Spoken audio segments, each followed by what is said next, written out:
morning, dear students. It's me, Dr. Latha, Assistant Professor, Department of Physics from Dr. MGR Educational and Research Institute. In today's virtual lab, let's explore the working principle of Michelson interferometer, which is aimed to determine the wavelength of given source of light. Michelson interferometer. An interferometer basically is an optical device that utilizes the effect of interference. Interference results when two waves carrying the energy they meet up, they overlap, which is then termed as the superposition of waves. In the year 1907, Albert A. Michelson won Nobel Prize in Physics for his optical precision instruments and the investigations that he had carried out with it. One of his instruments was Michelson interferometer. Michelson interferometer is really a precise scientific instrument designed to measure the parameters like wavelength of light with extraordinary accuracy. Working principle. Michelson interferometer works on the principle of division of amplitude. This instrument that produces interference fringes by splitting a light beam into two parts and recombine them after they have traveled different optical path differences. Now let's look at the apparatus. Look at here. I request dear students to follow the cursor for the better understanding. Now we have a light source. The light source which I have chosen today is a helium neon laser. Now next what we have is a glass plate. Look at here. The glass plate is oriented at an angle 45 degree. And one more speciality of this glass plate is this glass plate is partially silvered. It reflects a part of light and refract, that is it transmits the part of light falling on it. Okay, now we have got mirror. This is mirror M1 and this is mirror M2. Okay, now the mirror M1 can be movable with the use of the micrometer. When you turn the micrometer, you can move the position of the mirror. Okay, now I'll tell you again what we have. Look at here. We have a light source which is a helium neon laser. We have a beam splitter. That beam that splits the beam into two different parts. One is a reflected ray, the other one is a transmitted ray. And we have a micrometer to vary the position of the mirror M1. And now we have a screen, and the screen is being given in an enlarged way. Okay, so now on the picture we have left hand side, we have a micrometer in an enlarged picture. Likewise we have a screen on an enlarged picture to view very clearly, to visualize the effect of interference, which is nothing but interference pattern. Okay, right. Now working principle. Let's move on to the working principle.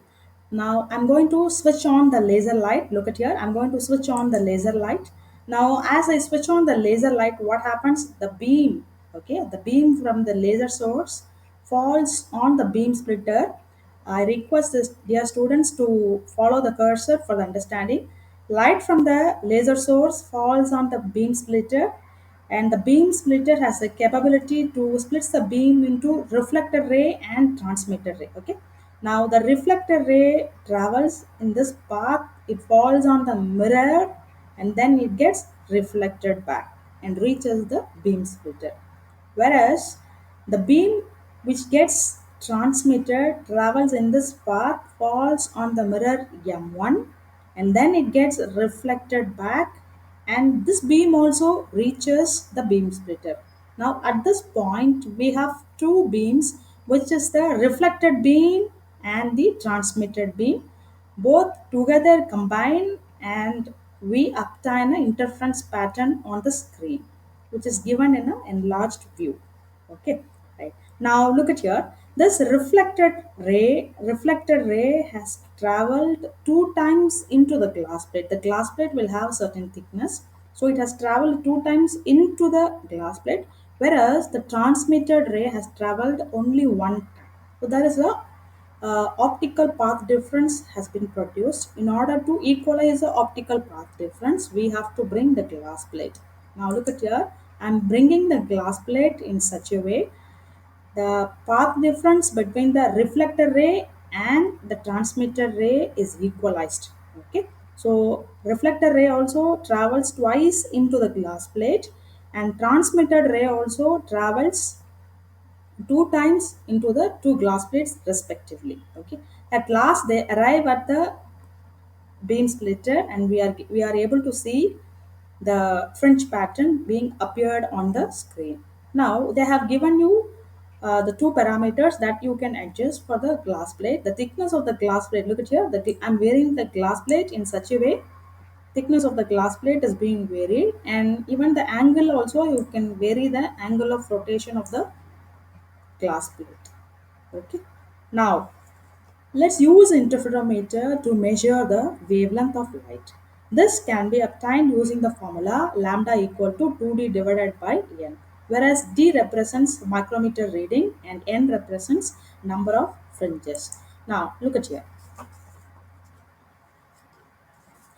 Actually, we have to measure only two parameters. Remember, we have to measure only two parameters. One is the micrometer reading, and the other one is we have to look on to the change in the interference pattern. Okay, the only two things we have to note down. One is D and other one is N. N is the number of fringes. Now let's see how to take readings. Now turn on the micrometer. Look at here. Let me turn on the micrometer. Now on the screen, look at on the screen. You have to focus on the micrometer and the fringe pattern. Okay. So I am turning on the micrometer. I'm slowly moving the micrometer in such a way. Look at here. What is changed? The fringe pattern also gets changed. Now look at here. The fringe pattern appears like it is moving outward. Okay, now look at here. When I again return the micrometer, it looks like the fringe pattern looks like it turns inward. So you can start taking the reading either in the inward position or in the outward position. Now let us start doing the experiment. Look at here, and you have to look at one more thing.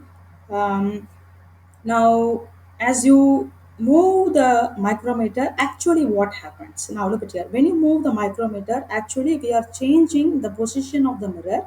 Now, whenever the position of the mirror is being changed, that shows that the position at which the light constructively and destructively interfere, that also changes, and that results in the change in the fringe pattern. Okay, so now as a result, you remember one thing: whenever the micrometer screw is being adjusted, there is a change in the fringe pattern because of change in the position of light.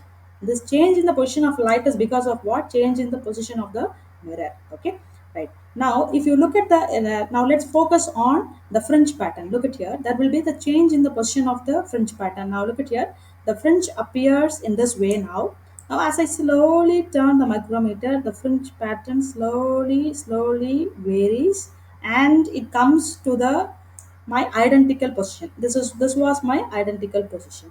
So now I will take that my cycle is equal to 1. Okay, now again I'm turning the micrometer in such a way I will get my own identical position.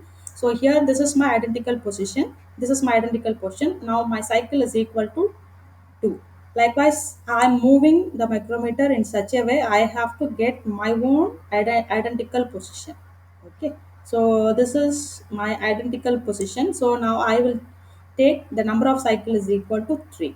So that is, every time you move your micrometer, the fringe pattern differs. The fringe pattern changes. Even though it changes, it comes to a original, that is identical position at a cycle. So we have to fix the number of cycles that we can fix by ourselves. Either for 10 cycles, 10 number of cycles, you can find out what is the micrometer reading. Otherwise, for 15 number of cycles, that is identical position. What I'm saying is, number of times it takes its identical position. This identical position can be chosen by you. Okay, so now 10 number of cycles, note down how much is your micrometer, meaning what, how much distance the mirror has moved. Now at last, put it in the formula. Now repeat the procedure several times and compute the readings of D and N. D is the micrometer reading and N is the number of cycles, number of times The fringes has taken its identical position, that we can fix it n equal to 10 or n equal to 15 or n equal to 20. Put it in the formula lambda equal to 2d by n. Okay, take average, and at last we get the result as wavelength of the light source is equal to 5430 angstrom. Thank you.